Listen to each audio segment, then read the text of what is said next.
जोहार, नमस्कार। इस वीडियो में हम जानेंगे प्रयास कार्यक्रम क्या है, इसमें हरा टिक क्या होता है, कब लगाया जाता है, लाल गोला कब लगाया जाता है, कैसे क्या चीज़ होता है। तो आइए शुरुआत करते हैं। तो देखिए, प्रयास जो कार्यक्रम है इसके उद्देश्य में ही छिपा हुआ है कि प्रयास कार्यक्रम क्या है। विद्यालय में सभी बच्चों की नियमित उपस्थिति को सुनिश्चित करना, सभी बच्चों को गुणवत्तापूर्ण शिक्षा प्रदान करना और बच्चों को सरकारी कल्याणकारी योजनाओं से आच्छादित करना। देखिए, जब बच्चे नियमित उपस्थित रहेंगे तभी तो उन्हें शिक्षा मिल सकेगी, गुणवत्तापूर्ण शिक्षा मिल सकेगी। और बच्चे जब नियमित उपस्थित रहेंगे तभी जो सरकारी कल्याणकारी योजनाएं हैं उनसे बच्चे लाभान्वित हो सकेंगे। देखिए, बच्चे अनुपस्थित क्यों होते हैं क्लासेज में या स्कूल में, इसके कुछ कारण हो सकते हैं।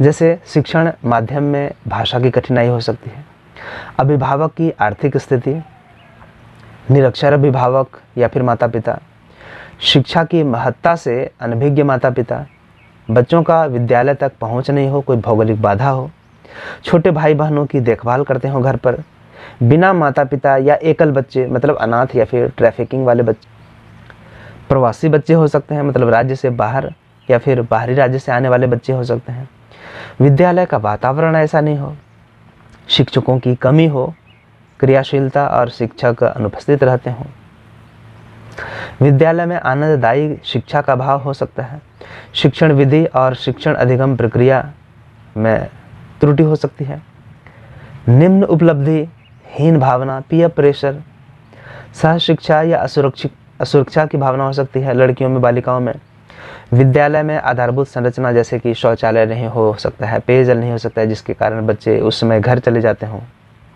या फिर बाल विवाह हो कि बच्चे नहीं आ रहे हों, जल्दी शादी हो गई हो, अर्ली मैरिज, कोई स्वास्थ्य कारण हो सकता है, असाध्य रोग हो सकता है, या फिर पीरियड हो सकता है, कुपोषण हो सकता है, नशे का शिकार हो सकता है, एडिक्शन, खेलकूद और सांस्कृतिक कार्यक्रम का अभाव स्कूल में नहीं हो, मैत्रीपूर्ण वातावरण का अभाव हो सकता है, दिव्यांगता हो सकती है, या फिर घुमंतु समुदाय के बच्चे हो सकते हैं, या फिर कुछ और भी हो सकते हैं। देखिए, अब आती है बात कि स्कूल में बच्चों का अटेंडेंस कैसे बनाएंगे कि हम अनुपस्थित या फिर लगातार आने वाले बच्चों की पहचान को सुनिश्चित कर सकें। तो अब आती है छात्रोपस्थिति पंजी की। एक समय था जब स्टूडेंट्स के रजिस्टर में जो अटेंडेंस रजिस्टर है उसमें ए या पी मतलब एब्सेंट या प्रेजेंट लिखा जाता था, तो वो अब उपयोग नहीं किया जाएगा। अब नए ढंग का रजिस्टर होगा, उसमें शिक्षण दिवस में क्रमानुसार ऊपर से नीचे की ओर संख्या अंकित करते हुए 1 2 3 4 5 ऐसे रहेंगे, ताकि लास्ट जब लाइन आप देखें तो उससे पता चल जाए कि बच्चे कितने दिन प्रेजेंट हैं। तो इस तरह से उसमें अटेंडेंस दर्ज की जाएगी। जो स्टूडेंट उपस्थित हैं उनकी उपस्थिति ऊपर से नीचे 1 2 3 4 5 संख्यांकित करते हुए की जाएगी, और जो अनुपस्थित स्टूडेंट हैं एब्सेंट उसकी उपस्थिति में क्रॉस लगा दिया जाएगा। तो नए प्रारूप में स्टूडेंट्स के अटेंडेंस बनेंगे और इसका संधारण सुनिश्चित कराने का काम हमारे विद्यालय के प्रधान शिक्षक या हेडमास्टर करेंगे। अब है कि उसका स्वरूप कैसा होगा, प्रारूप कैसा होगा। तो देखिए, कुछ इस तरह होगा। इधर आपका रोल नंबर है 1 से लेकर के एग्जाम्पल दिया हुआ है 12 तक। फिर इस कॉलम में बच्चों का नाम होता है, और तीसरा जो कॉलम है विगत माह का सूचक मतलब पिछले माह में उसकी क्या स्थिति थी उसके बारे में यहाँ पे लिखा जाएगा, ताकि आप पिछले माह में के बारे में आप जान सकें कि उसमें बच्चे ने क्या किया था। ठीक है। अब पहला जो स्टूडेंट है उसका देखिए 1 2, इसके बाद तीसरे दिन एब्सेंट है, फिर चौथे दिन 3 लिखा, पांचवें दिन 4 लिखा, फिर नहीं आया तो क्रॉस कर दिया, इस तरह से लास्ट में आपका 8 आ गया। इसी तरह दूसरा कॉलम जो है उसमें दूसरा बच्चा है, उसमें भी देखिए 1 2, फिर नहीं आया तो फिर तीसरा लिखा, फिर 4 लिखा, फिर 5 लिखा, 6 लिखा, अगले दिन नहीं आया तो क्रॉस किया, फिर 7 लिखा, फिर नहीं आया क्रॉस किया, 8 9 इस तरह से लिखते जाते हैं। अब जो है कुल उपस्थिति कितनी हुई यहाँ आप लिखेंगे। ठीक है। कि 5 डेज हुआ, 6 डेज हुआ, जो भी है वो आपको कैसे पता चल जाएगा, क्योंकि बच्चों का नाम आपने यहाँ लिखा है, टोटल अटेंडेंस आपको यहाँ से दिख रहा है, तो इसको उठा करके आप यहाँ पर लिख देंगे, ठीक है, बच्चों के नाम के अनुसार। और फिर क्रॉस देख करके आपको पता चल जाएगा कितने दिन बच्चे अब्सेंट हैं, तो वो आप यहाँ लिख देंगे। और अब जो है इस कॉलम में उपस्थिति सूचक के बारे में लिखेंगे, जो हम लोग करने वाले हैं। दूसरा देखते हैं, आपको जो रिपोर्ट देना पड़ेगा वो कुछ इस तरह का देना पड़ेगा, जो मासिक रिपोर्ट होगा स्कूल के हेडमास्टर को। विद्यालय का नाम, संकुल, प्रखंड का नाम वगैरह, ये सब माह का नाम। फिर देखिए केजी में कितने स्टूडेंट्स हैं, सारे ऐसे इधर क्लासेस हैं, ठीक है, कुल स्टूडेंट्स कितने हैं। फिर जो है ये देखिए, ये 3 ग्रीन टिक, 2 ग्रीन टिक कितने ने पाया, 1 ग्रीन टिक कितने ने पाया, 3 गोले लाल गोले है ना, 2 लाल गोले, 1 लाल गोले, और इस पर हमने क्या कार्रवाई की उसके बारे में यहाँ पे लिखना पड़ेगा। तो ये लाल गोला हरा टिक किसके साथ होगा, और फिर यहाँ प्रधानाध्यापक का सिग्नेचर। तो आइए देखते हैं आगे। देखिए, बच्चों की नियमित उपस्थिति का ध्यान प्रतिदिन रखना जरूरी है। अगर कोई बच्चा बिना सूचना के अनुपस्थित होता है तो बच्चों की उपस्थिति लेने के क्रम में इसका ध्यान रखेंगे टीचर या क्लास टीचर, और बच्चे की अनुपस्थिति के संबंध में शिक्षक को जानकारी प्राप्त करनी चाहिए। बच्चे की उपस्थिति के अनुसार प्रत्येक माह के अंत में उपस्थिति पंजी में उनके नाम के आगे सूचक के रूप में हरे रंग का सही का चिन्ह लगाना है, ग्रीन कलर से, या फिर लाल वृत्त देना है, गोला देना है। इसको देने के लिए प्रक्रिया क्या अपनाई जाएगी उसके बारे में हम लोग देखते हैं। प्रत्येक विद्यार्थी की उपस्थिति सूचक को बच्चे की मासिक उपस्थिति के आधार पर संधारण किया जाएगा। ध्यान रहेगा कि उपयुक्त चिन्ह सिर्फ उपस्थिति की एक नज़र में पहचान के लिए है, कि आप एक बार में देखें समझ में आ जाए कि बच्चा की क्या स्थिति है उपस्थिति की। बच्चों की उपस्थिति को दिखाने के लिए हर एक वर्ग कक्ष में वर्गवार बच्चों की उपस्थिति के सूचक को प्रदर्शित किया जाएगा, और क्लासरूम में ऐसी जगह जहां बच्चे भी खुद देख सकें बच्चों की उपस्थिति सूचक तालिका को दिखाया जाएगा, या तो दीवार पे या कहीं पे आप टांग सकते हैं कोई कूड में। अब है कि उपस्थिति के सूचक 3 ग्रीन टिक, 2 ग्रीन टिक, 1 ग्रीन टिक कब होगा। तो 3 ग्रीन टिक जो है वो हम तब लगाएंगे इस तरह का चिन्ह जब किसी माह में बच्चों की उपस्थिति 100% हो, तो हम उसमें 3 ग्रीन टिक लगाएंगे। और यदि 90% से अधिक लेकिन 100% बच्चा नहीं आया है, इस तरह की स्थिति होगी, तो हम महीने के अंत में डबल ग्रीन टिक लगाएंगे। और यदि कोई बच्चा 80% से अधिक आया है लेकिन 90% भी नहीं आ सका है, उससे कम आया है बच्चा, तो एक सिंगल ग्रीन टिक लगाएंगे। इससे हमें उपस्थिति का अंदाज़ा लग जाएगा कि कौन 100%, कौन 90% और कौन 80%। अब आगे देखते हैं। उदाहरण के लिए यदि किसी माह में विद्यालय सभी दिन खुला है तो निम्न प्रकार से उपस्थिति सूचक दिया जाएगा। सभी दिन 100% तो 3 ग्रीन टिक, ठीक है। देखिए कुछ इस तरह से। यदि 90% से अधिक, 100% से कम तो इस तरह से। यदि 80% से अधिक और 90% से कम उपस्थिति तो इस तरह से सिंगल ग्रीन टिक।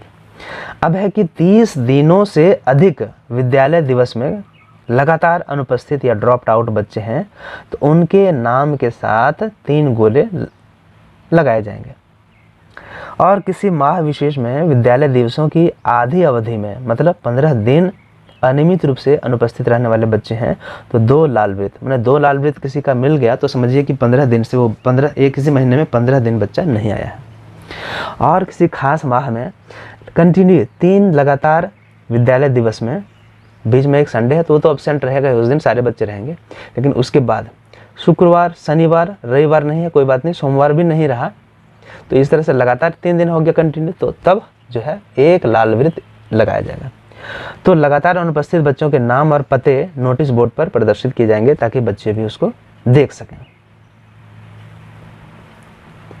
एग्जाम्पल देखिए, किसी महीने में 24 दिन कार्य दिवस है, वर्किंग डेज 24 दिन है, और 24 में से बच्चा 24 दिन आया है, ठीक है, तो हमने ग्रीन टिक लगाया। यदि वो बच्चा 22 दिन आया, ये देखिए 22 दिन है, तो डबल टिक लगा। यदि 23 दिन भी आया तो डबल टिक लगेगा, क्योंकि ये 90% से अधिक है लेकिन 100% से कम है। अब है यदि बच्चा 21 डेज आता है तो सिंगल टिक लगाए, यदि 20 डेज है तो सिंगल टिक लगाए, क्योंकि 19.5 मतलब 19.56 इस तरह का होता है, वो आपका 80%, ठीक है। अब यदि देखें हम कि 24 वर्किंग डेज है और यदि 24 में से 24 दिन नहीं आया बच्चा तो इस तरह से 3 गोले लाल रंग के लगेंगे। यदि बच्चे 15 दिन नहीं आते हैं, इस तरह से 12 दिन नहीं आते हैं तो उस बच्चा को हम लोग देंगे डबल गोला। यदि 3 लगातार जो है बच्चा वर्किंग डेज में नहीं आया तो फिर एक सिंगल गोला लगाएंगे ऐसे बच्चों का। अब है कि 3 हरा टिक लगाएंगे तो उस बच्चे के साथ क्या करना है। तो इस समूह के विद्यार्थी नियमित तो स्कूल आते हैं, अतः ऐसे बच्चों को प्रत्येक महीने के पहले सप्ताह में मॉर्निंग असेंबली जो होती है उसमें बधाई दी जाएगी और बच्चों को एक एक हरे स्टार वाला एक बैज दिया जाएगा। इस बैज पर हरे रंग का एक हैप्पी स्माइली भी अंकित रहेगा ताकि बच्चे इसे देखकर खुशी और गर्व का अनुभव कर सकें। इस स्टार बैज को सुविधानुसार बनाया जा सकता है ना। यह समारोह दैनिक प्रार्थना आयोजन के समय भी किया जा सकता है। बैज प्राप्त करने वाले बच्चों को देखकर अन्य बच्चों में भी बैज को प्राप्त करने की लालसा उत्पन्न होगी और बच्चे ऐसा बैज प्राप्त करने के लिए रेगुलर विद्यालय आने के लिए प्रेरित होंगे, ठीक है। विद्यालय स्तर पर यह कोशिश रहेगी कि अधिक से अधिक बच्चे 3 ग्रीन टिक का चिन्ह वाली श्रेणी में नजर आ जाएं। प्रत्येक माह जिन बच्चों को 3 हरा टिक का चिन्ह प्राप्त नहीं हुआ उनकी अनुपस्थिति के विषय में बच्चों के अभिभावकों से कांटेक्ट करके नियमित विद्यालय आने के लिए प्रेरित किया जाएगा। अब है कि 3 लाल गोला वाले विद्यार्थी के साथ क्या करना है। तो 30 दिन से बच्चे नहीं आ रहे हैं, मतलब वो ड्रॉप आउट हो गए हैं, ऐसे बच्चों को विद्यालय में पुनः वापस लाना एक बड़ा चैलेंज होता है। 30 दिनों से अधिक अवधि तक ड्रॉप आउट हो गए बच्चों को हम लोग चिन्हित करके उपस्थिति पंजी और नामांकन पंजी के माध्यम से आसानी से हम लोग उसको कर सकते हैं। इस कोटि में किसी विद्यालय के पोषक क्षेत्र के ऐसे बच्चे आएंगे जो एक लंबी अवधि से विद्यालय से अब्सेंट रहे हैं। यदि बच्चे पोषक क्षेत्र के बाहर चले गए हैं तो इसकी सूचना दी जाएगी। बच्चे प्रवास या फिर पलायन कर गए हैं और उसके बाद पोषक क्षेत्र में लौटते हैं तो उनकी पहचान कर शिक्षा का अधिकार अधिनियम 2009 के अनुसार विद्यालय में फिर से उनका एडमिशन आपको लेना है, ऐसा नहीं कि उनको छोड़ देना है। इसके लिए शिक्षकों द्वारा बाल संसद, विद्यालय प्रबंधन समिति, सरस्वती वाहिनी संचालन समिति और जो समुदाय हैं उनका सहयोग लिया जा सकता है, जैसे कि मुखिया जी होते हैं, वार्ड मेंबर्स होते हैं या फिर वगैरह वगैरह। अब है कि 2 लाल गोला है तो उपस्थिति पंजी को देख करके ही आपको पता लग जाएगा कि कौन कौन लगातार जो है 3 दिन नहीं आया है या फिर कौन आधे दिन जो है लगभग 50% 3 बच्चा नहीं आया है। तो इसके लिए अगले माह इस तरह की अनुपस्थिति होगी तो अगले माह जो हाउस कोऑर्डिनेटर है, जो कि टीचर होता है, ये क्या है ये अगले वीडियो में आप जान सकेंगे। और हाउस जो कैप्टन है और जो अटेंडेंस बड्डी है ये बाल संसद का सदस्य होता है और जो हाउस लीडर है ये एसएमसी का मेंबर होता है, ठीक है, या फिर वो सरस्वती संचालन समिति का भी मेंबर हो सकता है। तो बच्चे के घर जाकर उनके पेरेंट्स से कांटेक्ट करके बच्चे के अनुपस्थित क्यों है इसका कारण जानेंगे और विद्यालय अवधि के लेकिन बाद किया जाएगा यह कार्य। बच्चे के स्कूल नहीं आने का कारण पेरेंट्स से जानने के बाद यदि यह बात प्रकाश में आती है कि बच्चा बिना किसी कारण के घर में रह रहा है, स्कूल नहीं आ रहा है, तो हाउस कोऑर्डिनेटर, हाउस कैप्टन और जो अटेंडेंस बड्डी है और हाउस लीडर हैं आपस में जिम्मेदारी तय कर लें कि अगले दिन बच्चे को अपने साथ विद्यालय लाएंगे और इसके बाद भी यदि बच्चा विद्यालय नहीं आता है तो एसएमसी और जो पेरेंट्स टीचर मीटिंग होती है उसमें मुद्दे को रखा जाएगा और इस बैठक में लाल गोले समूह वाले बच्चों के पेरेंट्स की अनिवार्य उपस्थिति सुनिश्चित की जाएगी। बैठक में जो अभिभावक हैं उससे बच्चे की नियमित रूप से उपस्थिति सुनिश्चित करने का आग्रह किया जाएगा। तो इस प्रकार से एक प्रेशर डालने का काम जो है बारंबार अभिभावकों को बच्चों को नियमित रूप से विद्यालय भेजने के लिए प्रेरित किया जा सकेगा। अब है कि एक लाल गोला वाला विद्यार्थी क्या करेगा। तो बाल संसद की बैठक प्रत्येक शनिवार को यदि अवकाश है तो उसके अगले कार्य दिवस को विद्यालय प्रांगण में शिक्षण अवधि के बाद की जाएगी। तो आपके मन में आ रहा हो कि बाल संसद की बैठक प्रत्येक शनिवार, जी हाँ, एक सिंपल बैठक हर शनिवार को हो और एक मासिक बैठक होती है जिसमें कि जो पंजी का संधारण भी किया जाता है वो एक अलग है। इस समूह के बच्चों की सूची तैयार की जाएगी और बाल संसद की बैठक में इसे रखा जाएगा। क्योंकि बच्चा बीच में अब्सेंट है तो बाल संसद की बैठक नहीं होगी, तो फिर इस पर चर्चा कैसे होगी। तो इस बैठक में विद्यालय के सभी उप शिक्षकों की उपस्थिति जरूरी होगी। इस बैठक में एक लाल गोला समूह जो भी बच्चा है तो उसके आवास के निकट रहने वाले बच्चों से कांटेक्ट किया जाएगा, जानकारी प्राप्त की जाएगी कि क्या बात है, और अपने मित्र को विद्यालय लाने के लिए प्रेरित किया जाएगा। अब देखिए, उपस्थिति में यदि सुधार करना हो तो हम निम्न चीज़ें कर सकते हैं। नाना नानी दादा दादी की कहानी, उनकी जुबानी सुन सकते हैं कि आज आपको दादाजी ने या फिर घर में आपको क्या कहानी सुनाई गई, क्योंकि घर में बच्चे लोग पेरेंट्स ग्रैंड पेरेंट्स के साथ रहते हैं, तो ये आप सुने तो बच्चों का जुड़ाव बढ़ेगा। समुदाय के साथ जुड़ें, अभिभावक कैलेंडर को ध्यान में रखें, ठीक है। आज स्कूल में क्या किया ये हम बच्चों से लिखवाएं, पूछें। बाल दिवस समारोह मनाएं, बच्चों का बर्थडे मनाएं, रोचक जो है शिक्षण गतिविधि को अपनाएं। 10 जो बस्ता रहित विद्यालय दिवस होता है उसको अपनाएं, तो बच्चों में जो बस्ता का भार नहीं रहेगा। और इस तरह से 10 दिन जो है NCERT के तत्वाधान में किया है कि बैगलेस डे भी होगा स्कूलों में। डिजिटल माध्यमों का प्रयोग करें, बच्चों को आकर्षित करने के लिए स्कूलों में स्मार्ट क्लास हो रहा है, टीवी वगैरह भी लगाया जा रहा है, स्मार्ट बोर्ड भी लगाया जा रहा है। मोबाइल का उपयोग आप सिर्फ अपने लिए यूट्यूब देखने के लिए नहीं करें, बल्कि बच्चों को भी इससे प्रेरित कर सकते हैं, दिखा सकते हैं।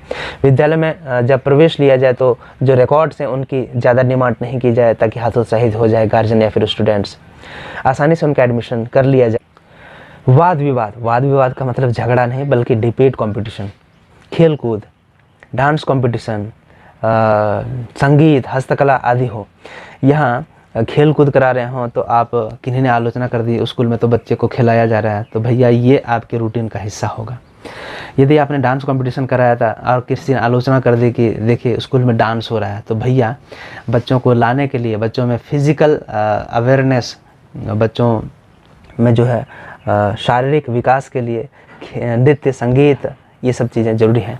बच्चे लोगों से यदि आप कुछ क्राफ्टिंग करा रहे हैं और यदि थोड़ी सी कहीं किसी ने आलोचना की, किसी ने कहा कि बच्चे लोगों से फला चीज़ बनाया जा रहा है, तो उससे आप हतोत्साहित बिल्कुल नहीं हो, क्योंकि ये आपके रूटीन का, ये आपके गाइडलाइंस का हिस्सा है। तो ये सारी चीज़ें हैं जो आपके स्कूल के लिए, आपके लिए प्लस पॉइंट हैं। विद्यार्थियों और विद्यालयों को जो 91% या फिर उससे अधिक हैं उस तरह के विद्यार्थी हैं, तो उनको आप स्कूल से लेकर के राज्य तक, block level, district level, state level तक उसको सम्मानित करना सुनिश्चित कर रहे हैं।